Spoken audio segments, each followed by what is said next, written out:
stick or your mama's broom. Lock yourself up inside your room. Turn your stereo way up loud. The rest turning to gray dust, as did the rest of the body. Before Zac could recover from the blow he had just struck, the other two were on him, carrying him to the ground with the impact of their rush. They stabbed and shrieked at him as he struggled to push them off. Zac blocked most blows with his shield, but some of them got through and slammed into his breastplate. Then, with a mighty effort, he got his flaming sword up and hacked at the torso of the second zombie thing, cutting through its spine. The top of the body fell backward, though it continued to screech and stab at him. He kicked off the inert lower part of the body to concentrate on a more immediate threat.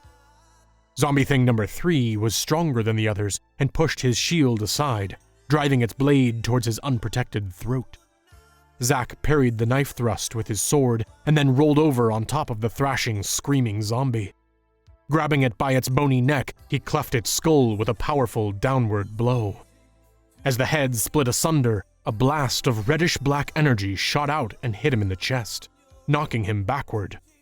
But that thing was now inert and lifeless, and its knife fell from the body hand.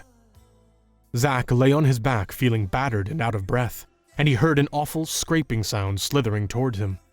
It was the upper body of the second zombie thing, still possessed with supernatural evil. With an eerie screech, it skittered across the floor and launched itself at him, jamming its blade into the protection covering his arm. It hurt, but the blade couldn't penetrate the steel. Zac grabbed the half-a-corpse and hurled it away from him. He rose like a jungle cat, stalked after the writhing thing, and lopped off its head with a savage downward stroke. But like the others, it too turned to dust after a moment, and the dry desert breeze only stirred the unearthly remains, which lay heaped over their ragged robes and weapons. Matt couldn't believe his eyes. Like watching a scary movie, he was spellbound and could not turn away, nor did he want to. Was all this really happening, or just great special effects? The crowd cheered as they saw Zac prop himself up with his sword, rising to one knee. He was exhausted, dazed, and humbled, but he felt renewed from the crowd's shouts of support. During the battle, clouds had gathered over the arena, forming a thick, gray canopy through which no starlight could penetrate. Then a red glow appeared in the center of cloud mass, drawing everyone's eyes and the attention of all the cameras. The light grew brighter and redder, and suddenly it erupted into a wildly spinning fireball that sped directly for the arena. As it approached, it sounded like a thundering freight train, which grew louder and louder until it was deafening. The fireball crashed onto the stage with a thunderous roar, which sagged under the impact. The light towers swayed and toppled, and heavy spotlights smashed on the stage and the arena floor. The fireball splattered smaller fireballs all around its point of impact, some of which blazed up into bright conflagrations. The inferno blazed up brightly, forming a curtain of roiling fire that rose higher and higher. From beneath the wall of fire, Zac and the others heard booming laughter, so loud it caused the arena's walls to shake. There was a thrashing impact below the platform, and then another, and then crawling up from the depths of hell, the devil took the stage. It stood 10 feet tall, a giant, red humanoid figure with hairy, goat-like lower limbs.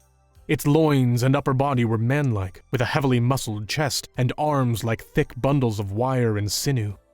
Its immense hands ended in shiny black talons like raptor's claws. Its skin was smooth but reptilian, composed of fine, tiny scales.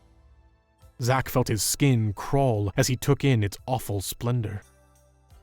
"Oh my God," Matt exclaimed. "Somebody, please help him." He thought about shouting out for his mother, but he was frozen by the action on his computer. He couldn't stop watching now, even if he wanted to.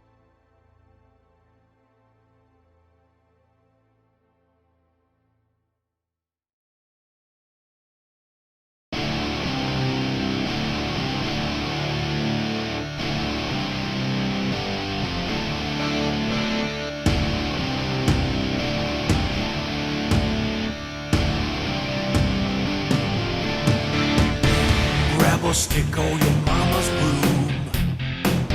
Lock yourself up inside your room. Turn your stereo way up loud. Shake your hips and wave to